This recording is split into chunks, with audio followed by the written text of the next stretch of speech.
Hey guys, what's going on? Welcome back to my channel. Everybody knows probably by now that I've got my land and I am in the process of having utilities installed. In fact, I have had electric, plumbing, and sewer installed from the big house to the tiny house. I'm going to share a series of 3 different videos explaining the process that I went through and some of the challenges that happened. Maybe some tips and tricks along the way. Stay tuned for all 3 of them and let's get into the video. The very first thing I needed to do was determine where I was going to have the foundation poured because the electric guy needed to know exactly where to dig underground to put the electric from the big house to my tiny house. When the foundation was poured, I was able to call that electric guy and he came over and I showed him of where the house was going to be positioned. He was able to do walking across to the original setup, and that's how he figured out how much wire I would need to be installed underground.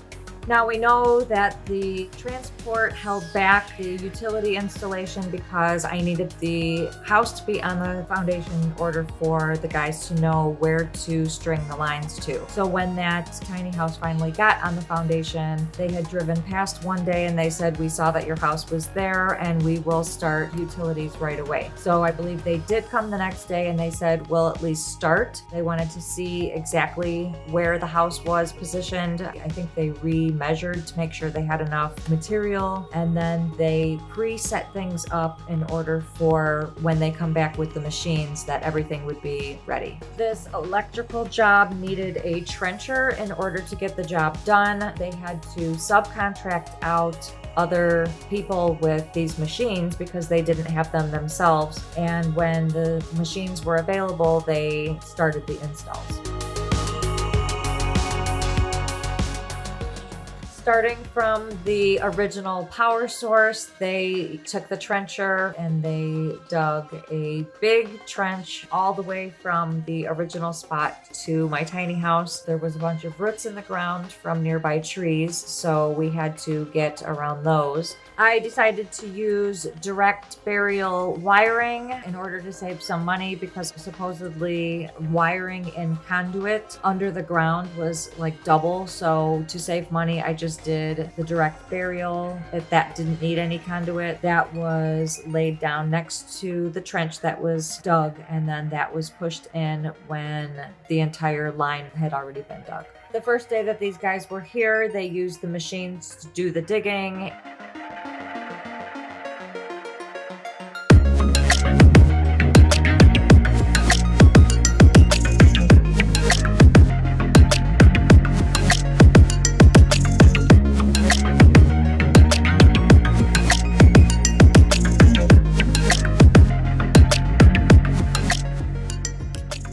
The wiring was just sticking out of the ground and we were to hook it up on another day. Now that the guys had finished using the trencher in order to trench the electrical, the plumbing, and the septic lines, their 8 hours was up for that day, so they had to go home. They ended up covering all of the holes and was able to leave.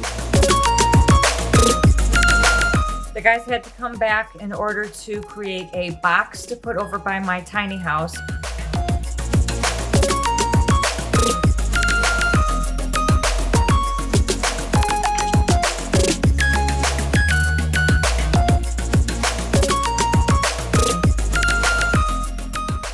Ended up putting the gray box that has the electrical outlet on it. We put that on a cinder block underneath the tiny house, and eventually I will underpin the tiny house, which is just skirting it, probably make a little access door so that I can get to it if I need to. Over by the mobile home electric, there was already a 200 amp switch and 2 50 amp switches, and they ended up adding 2 more 50 amp switches and another gray box piggyback backed off of the other electrical box so that my house had the full 50 amps of power. I also have hookups for at least 2 RVs or campers or tiny houses if they wanted to pull in and hook up for the night. I've got a 50 amp switch and a 30 amp switch inside the garage, and those I found out were there and I didn't even need to get them installed. Now that the electric was hooked up, it was time to turn on my tiny house for the first time. While the guys were doing the utilities, I ended up putting back on my toilet vent so that when I did turn on the utilities that my fan would work. I asked them about turning on the water heater and they said, no, do not turn on the water heater because you don't have any water going through there yet, because they had not hooked up the water yet. In order for that water heater to work, if it just had electric going to it with no water pressure going through it, it would have blown. So they needed me to check inside my tiny house to see if my electric was working, and I was so happy when my mini split came on and my cat vent came on. I was able to turn my lights on. It was really nice to have electric inside my tiny house when I had not had it in there for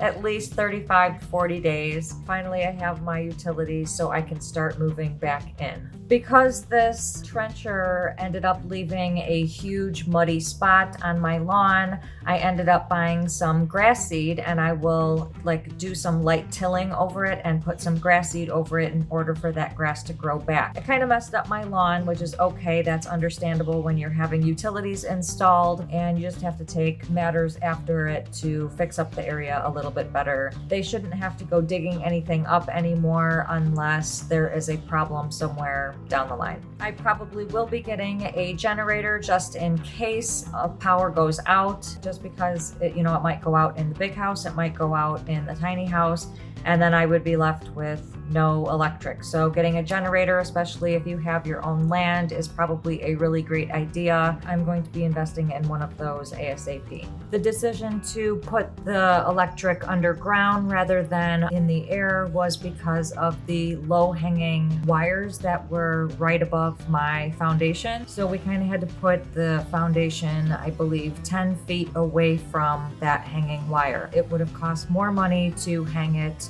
above the ground rather than dig a tunnel to put the electric under the ground. The job for the electric was $1,475, and I believe that's worth it because I had a few other people who had me at higher quotes. Stay tuned for next week's video where I share with you how plumbing was installed and the little things that went along with that. If you enjoyed this video, please give it a big thumbs up, and don't forget to hit that subscribe button below and click the notifications bell so you can receive a notification every time I post a new video, which is every Sunday. Thank you guys so much for watching. I'll see you in the next video. The big house to the small house on my property. Don't put the small house. I live in a tiny house. This week I would, don't put that. Hold on. So there was originally stop putting the originally. They put a 2 extra 50 amp box, or don't put any of